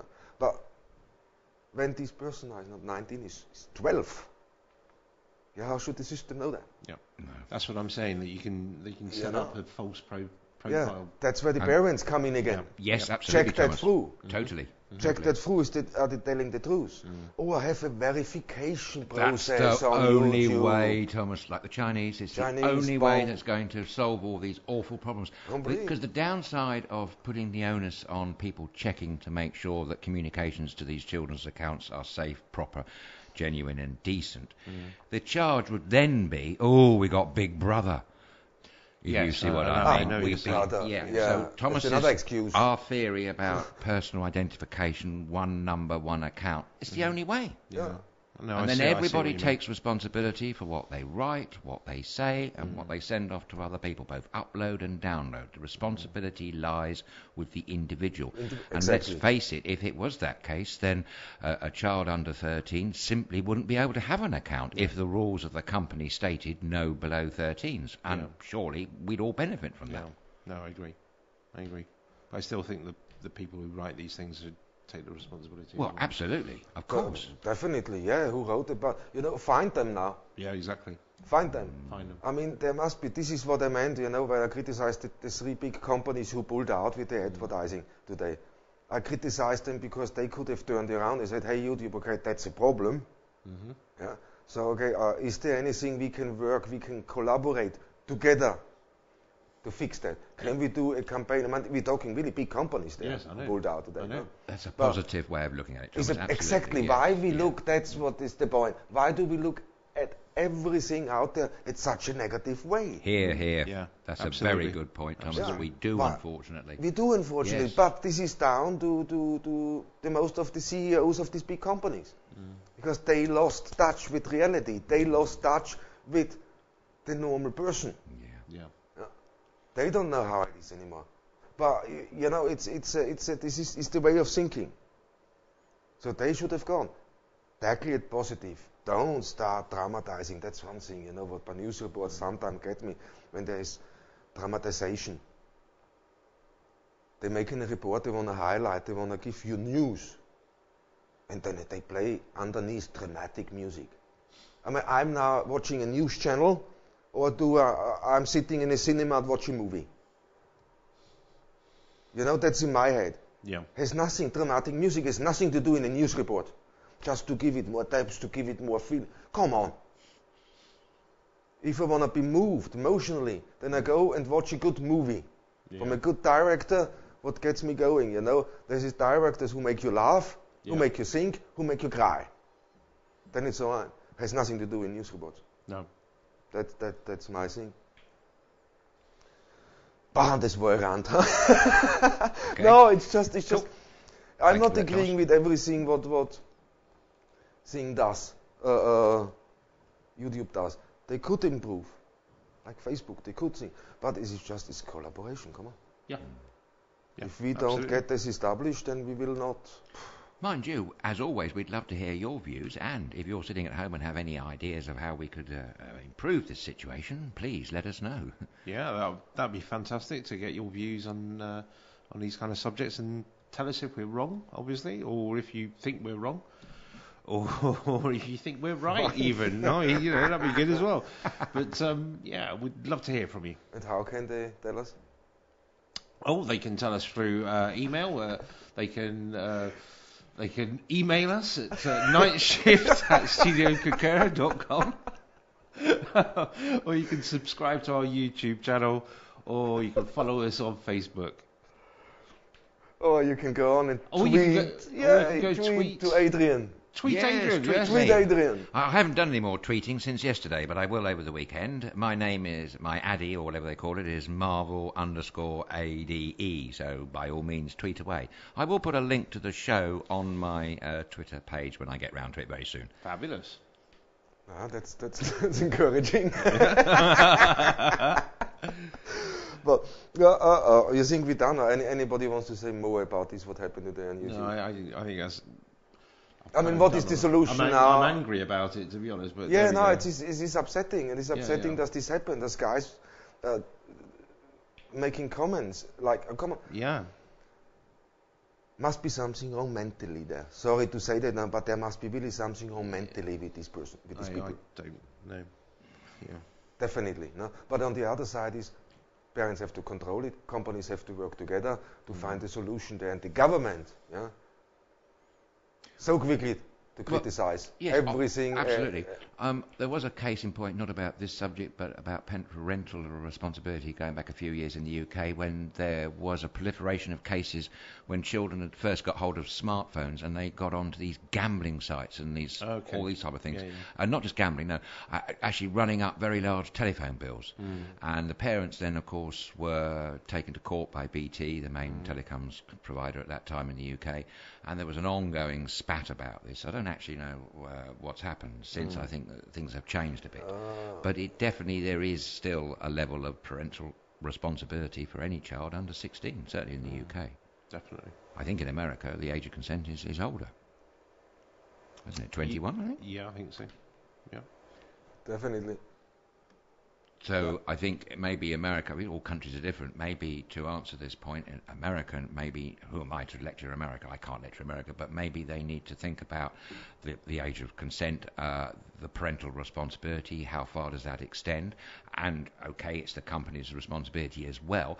But I think we keep going back to the same point, that it will never eradicate these awful atrocities without individual responsibility. So one named account per person per site. That's the only way. No, I know what you mean, yes. It's identifying them, having a verification. Yes. That's what That's what it all comes down to. Yes. Is verifying who you are. And I cannot believe that there is nobody out there in these companies, the brains they have, the development departments they have. There's no YouTube. This is Facebook, Twitter. And there's no one in these development departments comes up with a viable idea of a simple verification process. No, and they could do. Let's hope they do. I think something has to be done, obviously, because these things seem to. I mean, this is they're popping up every 5-6 weeks. Is something popping up? Exactly. This to me, before I came to the studio tonight, was a new phenomenon. I had not come across this before, and as you say, every 5 weeks something different seems to come along. It's always the same companies. It's always the same, and it's always the same people who criticize, but they don't come up with a solution or even are willing to sit down. And then they're getting all.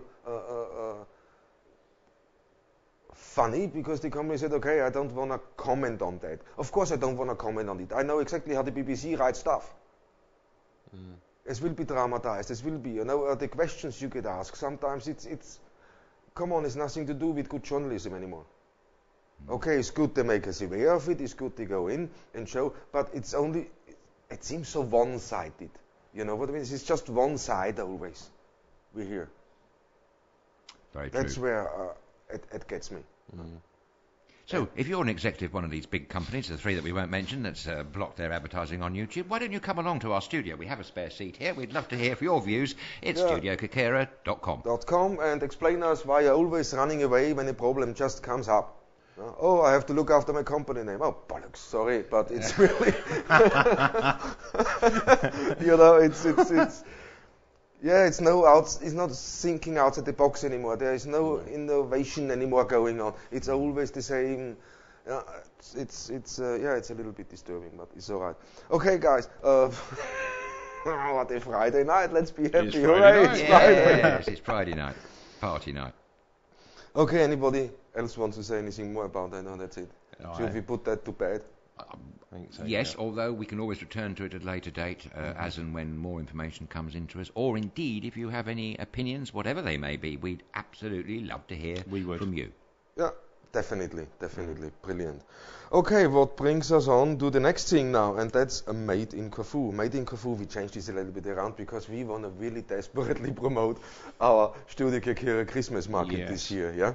Yes. So Christmas market out on our terrace. We're going to be hopefully we've got some donuts coming. Yeah, I know they sounds good. Donuts. I think 12th of December. The donuts ladies booked in on the 12th of December. Okay, great, fabulous. I shall be here. And we'll reserve some donuts. And have we still got a few spaces left, haven't we, Thomas? Oh yeah, we got still spaces left. We want to do this over the weekend.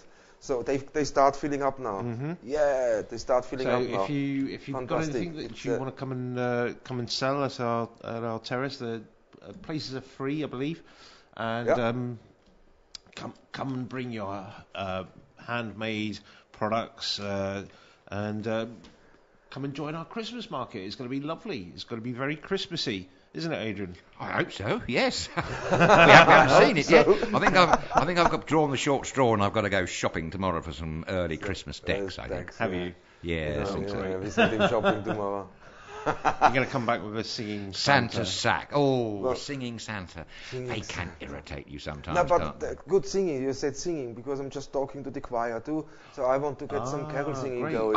Some evenings with Christmas songs. Yes, great. Fantastic. Are we going to be joining in or? Yeah, I arranged for you to be there. Oh. I'm sorry. Oh, sorry. You're looking now. Since I forgot you can arrange this for you too. If you want. No. I'm glad I'm not involved. Wayne's a very good singer, actually. Got a very good voice. Oh, don't believe it, ladies and gentlemen. He has indeed. No, we don't let him sing, but we got a costume for him. No, it will be. Let's have a happy Christmas. Let's show the people a little bit how they celebrate Christmas in Christmas. I think Wayne in costume would be a very happy Christmas. A costume of any sort, I'm sure.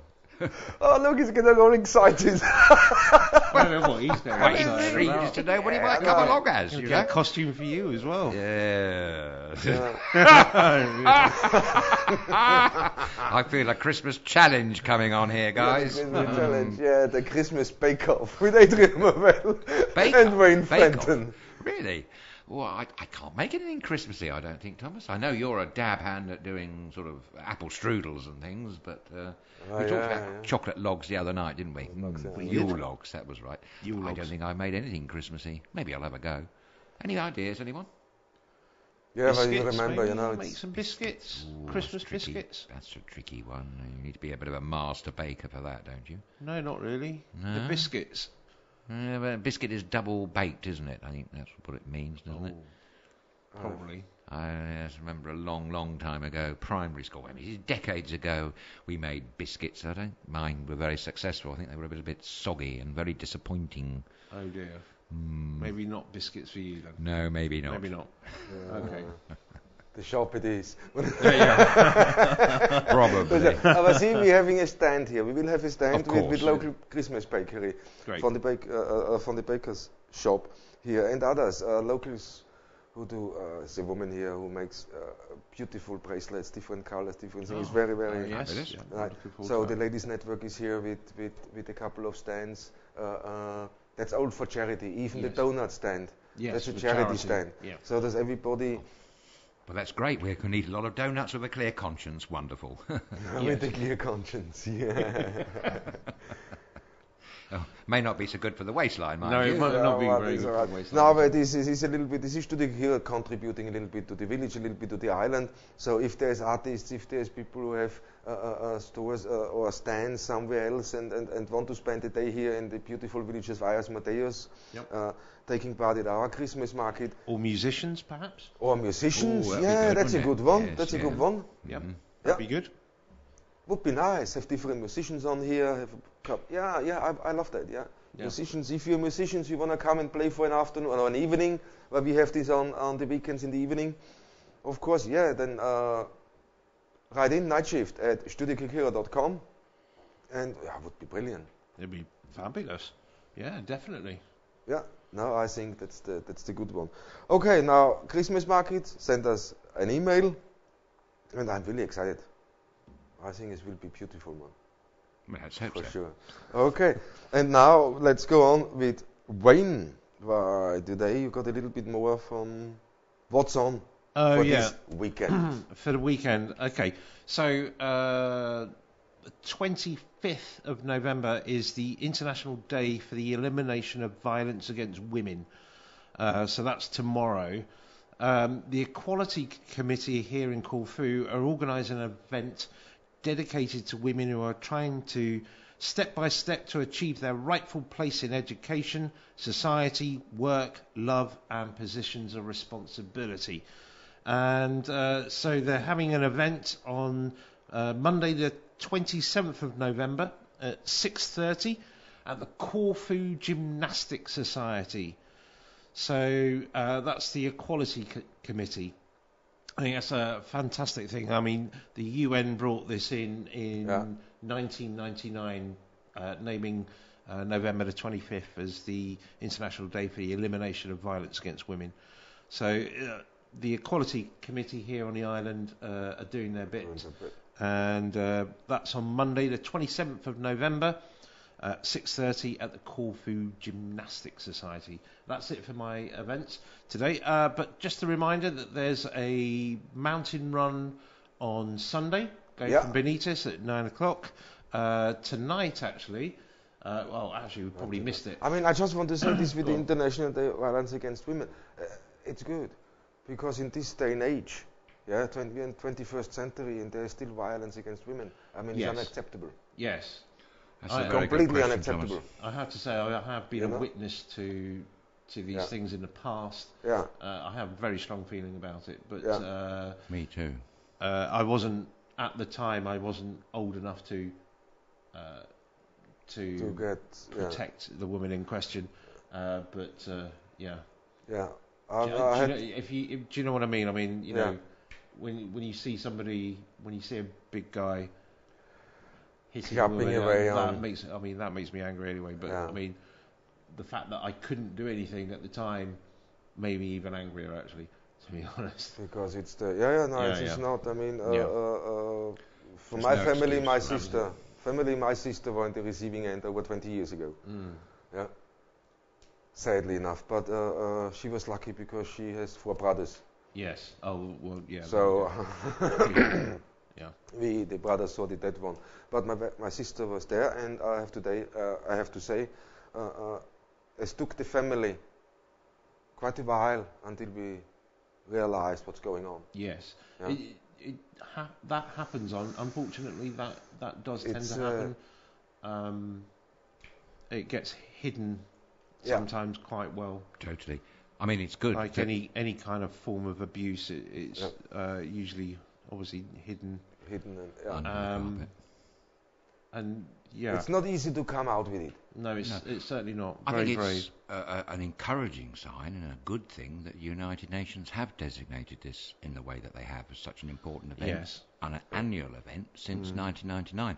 Picking up our point from Thomas a minute ago, back when I was younger, in the 60s, 70s, for instance, domestic abuse was simply a subject never mentioned. It was not on the agenda. A taboo. It didn't happen. Yeah, a taboo. No, it didn't a complete happen. taboo. Total taboo, Thomas. Yes. So I think it's very important that events like what you've just mentioned coming up here on Monday night in Corfu, it's very important to follow and support, because something like domestic abuse, no matter who's responsible, it's man on woman or woman on man or whoever it is, it's totally unacceptable, as you say, especially, AD 2017, this is the new millennium, guys. I mean, I'm a bit of a pacifist, I have to say, and to me the thought, the whole spectre of violence is absolutely, totally and utterly abhorrent. That's my personal In this view, day and age. because I believe peace and love, but I don't understand how a husband could beat a wife or a wife could beat a husband. I don't understand how that happens, but unfortunately and sadly it does. No. So anything that can be done to try and eliminate this, eradicate it, surely has got to be for a good cause, a good thing. Yes. Definitely, I totally agree. And I think, just to round this off now, it is also the responsibility of us men to step up. Yes. Yes. I think absolutely. it's time to get the pride. It's a lot of pride has to do. It's a lot. I'm being a lad, and I think we have to target that. Yes. Get that, and for us as men, we have to start responding. Yes. We have to start standing up and say, okay, guys, you make us look bad. Yeah. But at the end of fact, that's what it is. Yes, it is. So everybody can.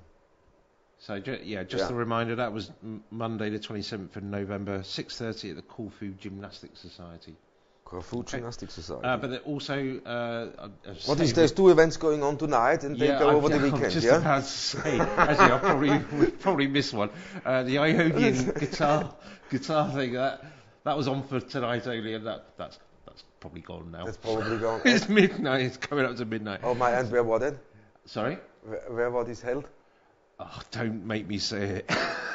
At the Capodistrias. Whatever Thomas says. You know what it is, boss. I know you know. I said the first is the Capodistrias. Yes. Capodistrias. Philharmonic Hall. Yeah. Perfect. Okay. I can say it so well, Thomas. Yes, he does. He says it very well. And the other thing is... I rehearsed it. And the other thing is the Corfu Choir Festival's going on. Yeah. And that's going on for the next... so they've had their first night tonight, so another that 3 is tomorrow night and Sunday night, and that's Monday night as well. And Monday night as well. Monday night as well. How many choirs are there? Oh, you know that? I think there's quite a few, no? There was a huge list when I looked at it. Yeah, I looked at it. So, and that's held in the municipal theatre it's in Corfu the municipal town. Theatre, yes, in Corfu town. So go along and see that. Yeah. What a brilliant theatre, Adrian. Absolutely, wonderful place. Oof. Great acting space, huge auditorium, a huge stage. In fact, I think it's one of the biggest stages I've ever set foot on, quite frankly. It's a big stage, it's a beautiful theatre. I know it needs a little bit repair. But the guys, I think the guys who run it, the guys who look after it, with what they have, they're doing a very good job. I had a personal fabulous acting experience there 2 years ago. It was one Christmas, it was December, and when we came out of the theatre, it was so beautiful walking through the streets of Corfu town, all decked in Christmas decorations and lights. It was lovely. Lovely theatre. They have a studio theatre there next door in the same complex, which seats about 80. It's a very intimate theatre, lovely again. So why don't go along and check out the municipal? Fabulous. Definitely. Is the bike race still on? Is there some biking event going on Sunday? Road race. Road race. Yes, race. that's what I said. Sunday, 9 o'clock from Benitez. Ooh, a little bit early for me, I think that one. Yeah. So this is the 17-kilometer mountain road race on Sunday, the 26th of November. Yes. Yeah. Should I carry on?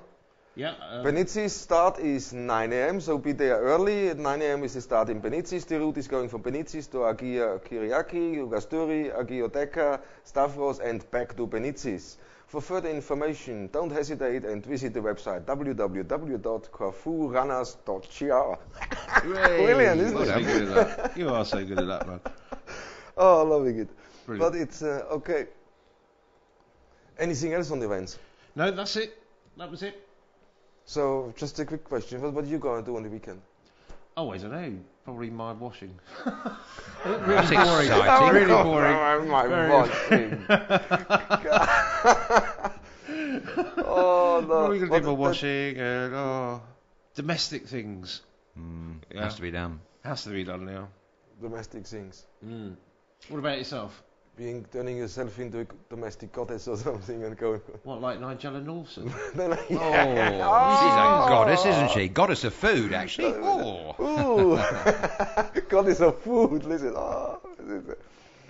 And you, Aid, what's going on with you this weekend? What are you up to? Give us a little bit of an insight. Apart from doing some Christmas shopping for the studio, Christmas decorations, maybe tomorrow, Saturday, I'm also due to see a man who actually makes things here in Corfu, and I'm trying to twist his arm and persuade him to come along to the studio and show us his wares, so to speak. Good.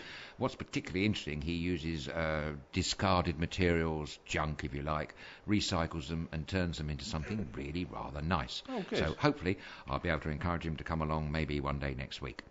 On Sunday, I'll probably be taking it easy, although probably cooking a dinner, and maybe you'll join us, maybe, for dinner maybe on I will. Sunday. Maybe you will, maybe you won't. I don't know. Maybe we'll rehearse on something that we might be working on next week. Who knows? Maybe.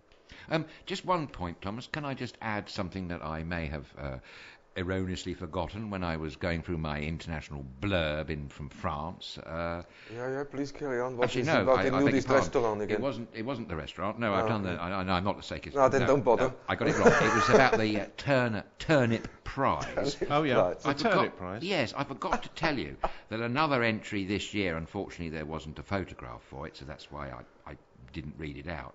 But it's the actual artwork is an unclothed pair of dolls known, as you all probably know, as Barbie and Ken.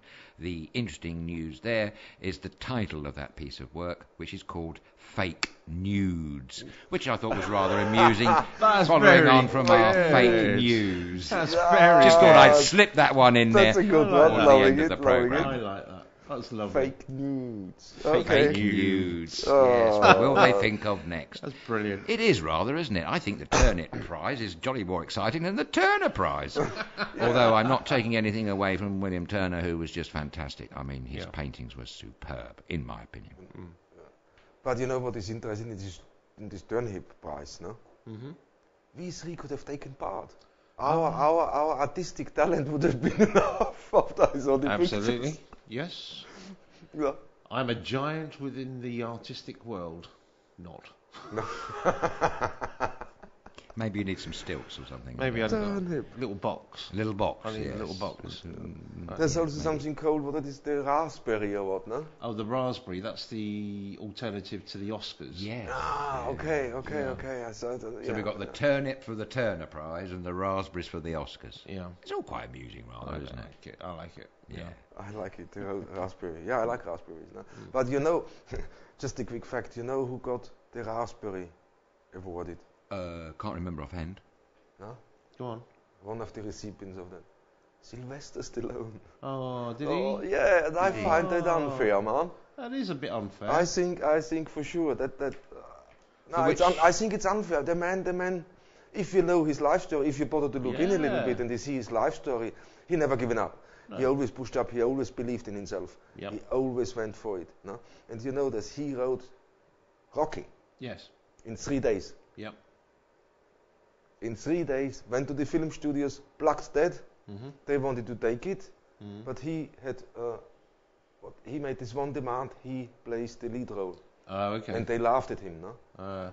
And with no money in the pocket, no? Yeah. The man has guts, I tell you that. With Oh, no yeah. money in the pocket, he said, Yeah. no. And he walked out with the script. Yeah. See, that's when you believe in yourself. This is when you're determined to do something and achieve something. Yeah. And to give somebody Have you? spirit. Come on. Am I right in thinking that Sylvester Stallone, or actually Sylvester Stallone, as you call Stallone him version. here, Sylvester Stallone. was in the Lords of Flatbush? Is it? Or, A what? there was a film about 1950s America. Yeah. Pretty sure it was. It was Lords of Flatbush or something like that. It was one of his first films. I might be wrong. It could be. Which was the film he got a raspberry for, then, Thomas? I don't know. That's for himself. It's not for the movie. It's Not for just him for as himself. As an actor. They As an think he's a rubbish actor. Oh, I see. Oh, I right. have to say, have you ever seen Cobra or something like that? Okay. That's Yes, I know when you saw Cobra and the thing, but don't forget, what is this, 80s? yeah, it was. It We're was talking the 80s, man. So Yeah. most of the movies in 80s were a little bit of the kitschy side. Yes. They When were. you look Do at you those- remember Piranha? And what about Killer Bees? That was a the good killer- one. Yeah, that's, I mean, Ooh. I see. I'm what? sorry. Just get it out. It's all right. Don't worry. No. I'm just thinking. Don't of hold back. There was the latest one of Piranha. As a friend of mine that absolutely loves Seriously. these kind of films. He's in America at the moment, in Las Vegas. He's doing shows in Las Vegas at the moment, and he absolutely loves all of these films like Mega Shark versus Mega Crocodile and things like Piranha. And there is one called Piranha 3DD. Oh, I think I've heard of that. And what? 3D. double Ah, D. yes, I heard of that. 3D, a double 3D. Or what? 3DD, because it What had... is 3 double D? I mean, I Because know it's a what bit double of a D. pun No, here, what I is 3 Because double it D? had... Who was the star that it had in it? Ah, was she largely endowed by chance? She was very well gifted in the upper chest area, shall we But say. this is where the 3 Gifted double in D the upper comes chest from. department. Oh. Yeah. Has nothing to do with 3D vision. Yeah, well, yeah, I think that was the point, that these were in 3D and they were double D as well. So A bit of a pun. But David Hasselhoff was in that one as well. Was he? The Hoff. The Hoff. The Hoff. Yeah, Did he wear his shorts? He actually did a parody of himself in it, No. which is very funny. See, so for many him. people say, oh, David Hasselhoff. But, he takes the mickey out of himself. Oh, he does, yes. He has no problem with that. Yes, he does. And I respect him for that. Do you know he played in Panto in the UK? Yes, A few years ago, Yes, yeah. I know it. I thought, brilliant. Yeah. What role did he play then? Captain Hook. Captain Hook. That's a good part, isn't it? Yeah.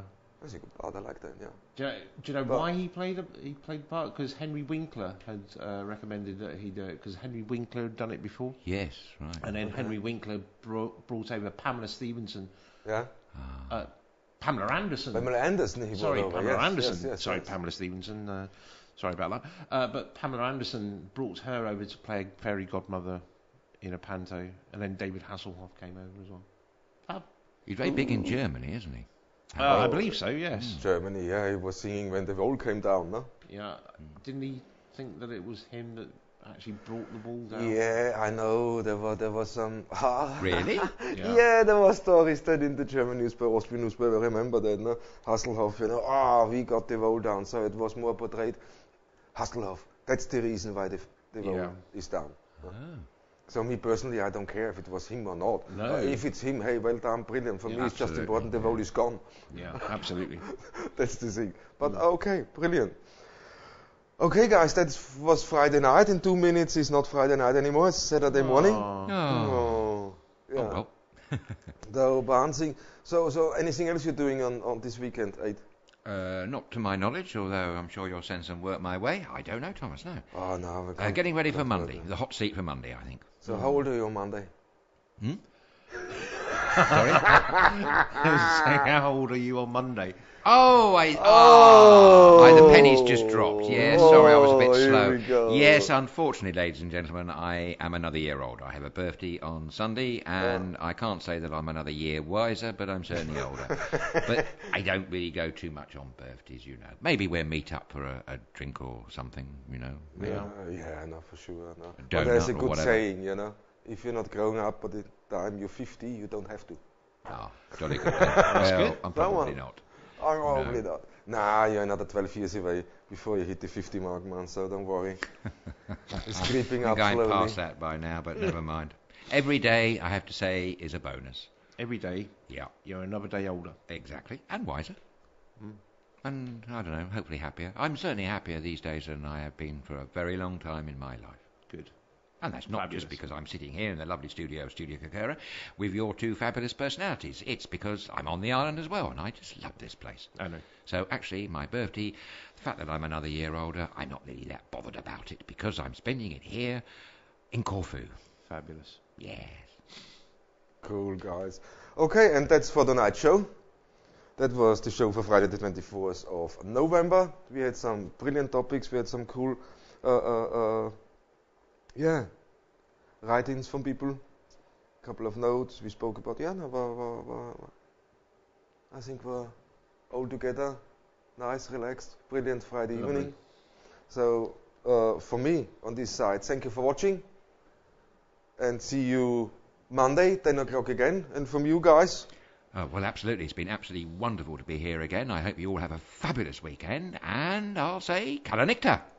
Have a great weekend, and see you on Monday. Have a great weekend. okay, Keep everybody. smiling. Yes, for sure. Have a great weekend. Thank you very much for watching, and good night. Good night. Good night.